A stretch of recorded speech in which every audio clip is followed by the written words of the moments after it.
ধারাবাহিকতায় কালক্রমে আল্লাহ রাব্বুল আলামিনের অপার মেহেরবানিতে আমরা আজকে এই দায়িত্বটা নিয়েছি এবং আমাদের প্রধানমন্ত্রী ইতিমধ্যে কয়েকটি জিনিসের তার নেতৃত্বের কয়েকটি ক্যারেক্টারিস্টিক্স জাতির সামনে তুলে ধরেছেন।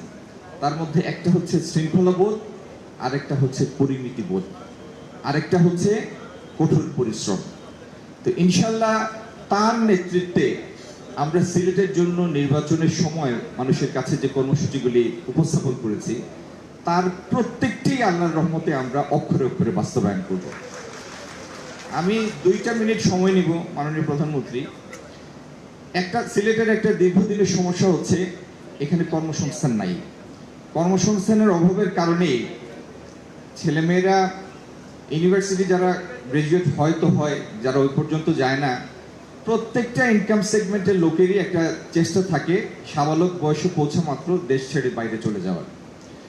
এখানে কোনো ম্যানুফ্যাকচারিং হাব নাই, দীর্ঘদিনের সমস্যা। আমরা ইনশাল্লাহ এই সরকারের অধীনে নীতি সহায়তা দিব এবং প্রবাসী এবং দেশি বিদেশি ইনভেস্টমেন্ট নিয়ে আসবো। ইনশাল্লাহ সিলেট এই সরকারের সময়ে একটা ম্যানুফ্যাকচারিং হাব হিসাবে আবির্ভূত হবে। দ্বিতীয়ত, একটা যে প্রকল্পটা উদ্বোধন করে আসলেন প্রধানমন্ত্রী এবং আরো কতগুলি প্রকল্প যেটা ইতিমধ্যে প্রক্রিয়াধীন আছে, সেটা আমি বলবো না, তিনিই বলবেন, আপনাদের জানাবেন, তাহলে সঠিক ওজনে আপনাদের কাছে জিনিসগুলি পৌঁছাবে। এর বাইরে সিলেটের অনেক উদ্যোক্তা, আইটি সংশ্লিষ্ট অনেক উদ্যোক্তা তরুণ এবং তরুণী আছেন, অনেক ফ্রিল্যান্সার আছেন, কিন্তু কাজের জায়গা নাই, পরিবেশ নাই। তাদের জন্য আমরা সহায়ক পরিবেশ তৈরি করবো ইনশাল্লাহ।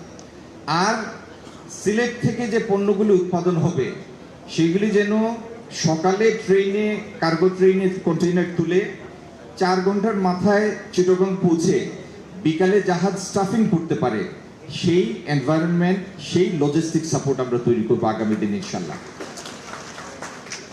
সিলেট থেকে অনলাইন জুয়া দূর হবে চিরতরে, এই সিলেট থেকে মাদকও দূর হবে ইনশাল্লাহ চিরতরে, এবং কিশোর গ্যাংয়ের যেখানে যেখানে আধিক্য আছে আমরা ইনশাল্লাহ সেগুলি কঠোর হস্তে দমন করব।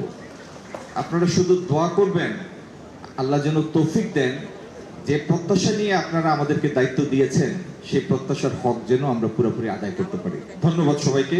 আসসালামু আলাইকুম।